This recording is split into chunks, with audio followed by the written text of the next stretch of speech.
I tell you what, this market has been absolutely wild. Been taking advantage of this stock market volatility. In today's video of the Stock Market Brief Show, we're going to be navigating the FOMC rate hike.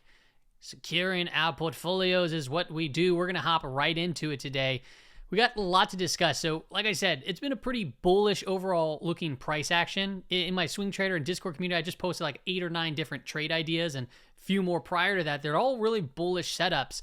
And we're seeing bullish price action and even really bullish sentiment out there. So I want to kind of dial that back a little bit and start to look at some of these things that are becoming into overbought conditions.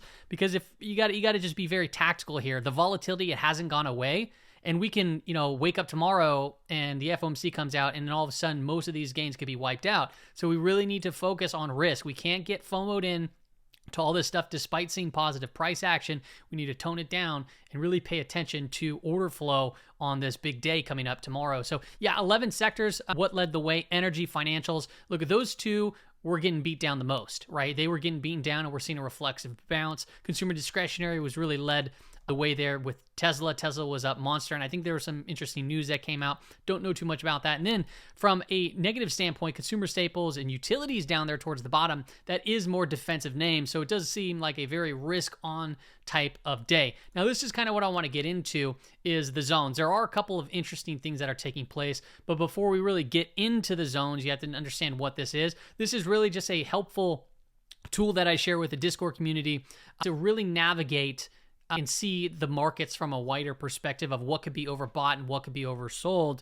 from an intermarket standpoint. And also, if there's something that's in bullish context, maybe you buy it at the lower end of these zones and you just get better entries. I know a couple people that use this to create different strategies around. It's an excellent tool, but let me first explain and draw it out how, what it is really. So first off, there's a bunch of different areas, right? We have low, mid, and high. This is the band. So if you think of it as like Bollinger Bands in a way, but it's using math from The Misbehavior of Markets book by Benoit Mandelbrot. This is originally developed by Joe Catanzara. So we have the upper right here, okay? Then we have down here, we have the lower level. And then you have a midpoint, right? And price, I'm going to make it green. It fluctuates, between these areas, up, down, and so forth. And even the upper level and lower levels, they're dynamic and they constantly move, okay? So let me move that out of the way and go back to over here. What I want to point out here is the dollar is reaching this range, this green area, right? So what this is telling us is it's reaching to the lower bound of this range. And if you look at the close right here, this is just a visualization over here to quickly identify, what could be overbought and oversold. You have the dollar right here at 103.21. That's where it closed. And then you have a low of 102.66. Now, the reason why I talk about that is because, well, the dollar, if we take a look at it, the dollar has a negative correlation to the S&P 500. I'm going to make that blue back again. So as the dollar has been kind of falling off here, you can see the S&P 500 has been rising, at least these last 3-4 trading days or right around there, okay?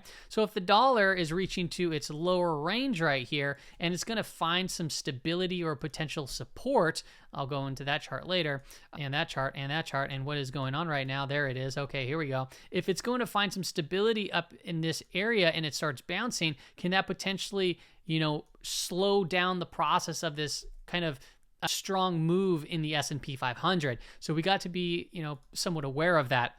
Now, what I want to call out here really is the big mega cap stocks. Now, the big mega cap stocks is what's really been driving. That's where we're seeing our relative strength. And we've seen it in the Qs for this quarter. So if we go open this is part of the zones, right? So I give the entire S&P 100. And I give all, in this channel right over here. By the way, if you want to do this, it's only $9 a month. And then I give zones, I give trade ideas, I track weekly expected moves, all kinds of stuff. And then you get access to the community as well. I don't charge an arm and a leg. $9 a month is nothing for the amount of work that goes into this. And you can even get it cheaper if you just do annually. Ends up being like $90 for the entire year. Okay, so back to it. The S&P 100. So you can see here the ranges are getting red hot. Well, we had a pretty big day in these mega stocks. And as you can see, we can have these closes right over here. So we'll take Apple, for example. That was one of the more bullish setups, and it still looks bullish, right? It's breaking out of this horizontal resistance, and we talked about that on yesterday's brief. But take a look here. It's at 159.28, and at the high end, it's at 161.90. These are dynamic. They're constantly updating and changing. And what it's telling us here is like, hey, the upside to the upper, which this is telling us at the high, it's 1.64% above us. But to the downside, it's about 7.73% below us. So as it stands right now, we're seeing Apple, we're seeing Google, we're seeing Amazon, we're seeing Nvidia and Tesla getting pretty heated up going into this FOMC rate hike decision.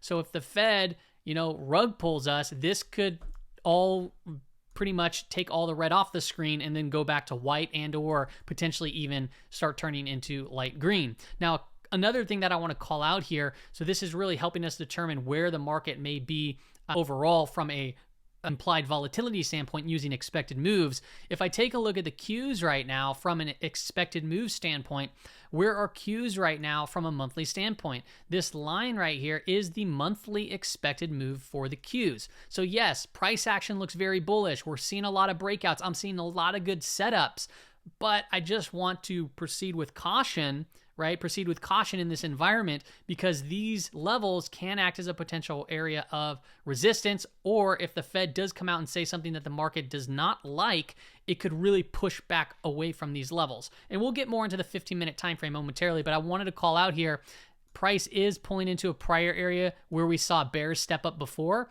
and it's also in confluence. This is the monthly time frame, by the way, in the monthly expected move there as well. It's also, just so you note, it's trading outside the quarterly expected move for the quarter, which ends here in a trading week or so. Another thing to note is the 10-year yield and bond volatility. Bond volatility is reaching highs that it hasn't seen since the great financial crisis. And you can see today it was up 3.59%, bringing a closing for the 10-year yield at 3.6%. This type of move, if we see these rapid rate of changes in the 10-year yield, that's not typically great for growth stocks. And we're seeing growth names move up and the 10-year yield rise. Now, on this big move, what was affected was gold. Gold got hit pretty heavily over here, but gold has been in an environment where it's pretty bullish. You can see we had this rising wedge. We broke down into this area of support, something that we pointed out on Twitter and on the stock market brief, and we started rising from this area. So all we're seeing right now is potentially just a consolidation period in gold, and you'd want to see this a little bit stabilized and then potentially start looking for another adding to a position or whatever the case may be, maybe updating stops. If we continue on, I want to point out a couple other monthly expected moves. The IWM, right, it got crushed because it has a lot of these regional banks, a lot of energy names. Those things got hit, and it got crushed outside of that monthly expected move down to about 170. And now we're seeing that reflexive bounce, right, back up into the expected move area. So right now we're at the lower there for IWM. We're at the higher up here for the Qs. And if I pull up the S&P 500, we're pretty much unchanged. There's a lot of pull, push and pull over here between some big sectors, right? We have financials getting smoked, right? We're seeing a little bit of a bounce, right? And energy got smoked. Okay, that's going to really make the S&P 500 struggle to go anywhere. And really, if we just take a look at this chart, has it gone anywhere? No, for the month, it's up 0.82%. So we're seeing massive volatility, big swings. It's a time to be cautious. I'm saying this because I'm seeing a lot of bulls get bulled up. Rightfully so. The price action, it looks good. But there's a lot of things on the screen that are kind of just flashing little warning signs just to say, hey, let's see what the market, how it interprets the Fed Powell coming out with this rate hike decision, and then go from there. Okay, so as you can see, yeah, we're just in the middle of the range as it stands. So we can, the month is still wide open, and we can come down to the lower monthly expected move, which would be down towards 3,800. You shouldn't be expected. We actually came down there earlier, and we bounced from those levels. Or we can even get back up to the upper expected move, which is right at around, 4160-ish area, okay? So yes, Powell's coming out. He's keeping a close eye on these markets. It's going to be happening. We're going to be getting the press conference, right? The Fed interest rate decision and the economic projections. Those are all going to be very important. Market's going to really look to see what the Fed dot plot's going to be. I personally am stepping aside from the market unless if something very good sets up. And I'm just going to let the market digest the information and see what happens to various different trade setups from an intraday perspective. From an intraday perspective, right? This is where I've been making my money this year, is from an intraday perspective. And the reason why is because there's been large swings in short periods of times. And a lot of the breakouts that I like to do personally, like swing trading, they've been failing. They've been breaking out and then they've been coming back in. Now, there's an 87% probability that the Fed is going to be moving their rates up by 25 basis points. So if they come in with no rate hike, which feels like what the market was pricing in today, that could be very bullish and we could start pushing potentially higher, right? Now, if they come in with a 25 basis point as expected, I think we can see some chop, maybe, initial move higher, maybe it takes off a little bit, and then we can potentially see if we can try to get another push. It's a very difficult environment. That's why I want to see how price kind of, rolls itself out. 50 basis point hike, I don't think it's going to happen at all. I think at most right here it's 25 basis points. So the Fed can just, have confidence and see what Jerome says after that point, right? Versus just, a hard stop. But we'll see, right? This banking crisis has been quite crazy. Now, if I take a look at the daily expected moves, you can go ahead and screenshot this so you can mark them on your screen. The SPY yesterday, or today's trading day, it closed just outside of its daily expected move, but it acted and it opened right at that level. So take a look here at the lower levels. I'll write them out on the screen momentarily. You can just screenshot this and use this for your use. This is something that I also share with the Discord community. I want to bring up Bookmap. Now, this was yesterday's Bookmap levels. If you don't know what Bookmap is, it's allowing you to visually see the order book. I use this for intraday trading and even setting up some swing trades too as well, but mainly intraday tradings because it makes it significantly easier to see levels of liquidity. And they offer my subscribers a discount too, which is rad. But if I mark here, we had the upper expected move, we had the lower expected move, and then we had these ranges of where higher areas of liquidity was hiding out. Now take a look at how price action acted just right out of the gate here come the cash open. You can see the cash open session started right here on the day, and that was opening where? It was opening right at the upper expected move, and it just hung out there in that area of liquidity all day up until the end where we started pushing from those levels, okay? You can see right here, this is what we highlighted. This is where we traded, right within those areas and then breaking out. Now, I want to redo this to show you some important levels. The first and foremost should be this one right here. 40.50 has a big area of liquidity. So if price can get above this level, it opens the door for potentially a move higher into the upper expected move. But before that, we also have this area of liquidity that just opened up after the market closed. So the market closed right here and we saw a couple orders come in. Down here at about 3,995, small amount, but it's still worthy of noting. It's about 226 right there as far as contracts. And then we have another 260 right here. So those are going to be some interesting levels to really watch and pay attention for and see how price interacts at those levels. And then we have the lower expected move down here at 39.70. That's for ES, okay? Now let's take a look at the daily time frame for the S&P 500. If I applied a volume shelf profile. This is called volume by price, and I measured it from the all-time high in the S&P 500. And what you can see here is price broke from this main area where most volume was traded. Boom, it broke from it, and it sucked it right back into this. So price is really just in its happy place right now. We need to see some sort of break from it where it can come maybe test this node down here or break below it, which it recently did to come test this node down there. Now, as it stands overall, something very important took place today, and we want to see if this continues to hold. And that is the price got above the year-to-date anchored VWAP. Now, the year-to-date anchored VWAP, it's still declining at this current moment. So I want to show you what it looks like, though, from a 15-minute perspective. Take a look here. We started the day on the SPY on the 15-minute time frame. It opened up at the expected move for the day, and that happened to coincide with the year-to-date anchored VWAP. You can see it started to push off, and towards the end of the day, we started to get a push higher.